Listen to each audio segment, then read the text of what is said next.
এই আমি আমার এলিয়েন বন্ধুকে তো কিছুদিন ধরে খুঁজে পাচ্ছি না। আজকে যে করে হোক এলিয়েন বন্ধুকে আমার খুঁজে বের করতেই হবে। আজকে তো আমি সব জায়গাতে বিজ্ঞাপন লাগিয়ে দিব।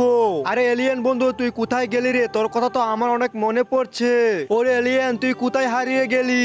আমরা দুজন মিলে আগে কতই না মজা করতাম। এলিয়েন রে, তুই আমার সাথে এমন করলি কেন? আরে কোথাও তো খুঁজে পাচ্ছি না। ম্যাডাম, আমার এলিয়েন বন্ধুকে দেখেছেন? না, দেখেনি তো। আরে এখন আমি কি করব? এই ভাই, আপনি কি এই এলিয়েনকে আশেপাশে কোথাও দেখেছেন? না, আমি তো দেখিনি। আজকে যে করে হোক এই এলিয়েনকে আমার খুঁজে বের করতেই হবে। আজকে সব দেয়ালেই তোর বিজ্ঞাপন লাগিয়ে দিব। এখানেও লাগিয়ে দি। আরে এটাকে তারপর কি হলো বন্ধুরা, সেটা দেখার আগে তুমি যদি হিন্দু হয়ে থাকো তাহলে একটা লাইক করো, আর যদি তুমি মুসলমান হয়ে থাকো তাহলে লাইক সাবস্ক্রাইব করে দাও না প্লিজ। আরে ওই তো দেখা যাচ্ছে আমার মালিক। হ্যাঁ, এখন একটু আমি এখানে বসে বিশ্রাম করি। এই তো এখন আমি আমার মালিককে একটু চমকিয়ে দিব। আমি এলিয়েন, তুমি এতদিন কোথায় ছিলে মালিক?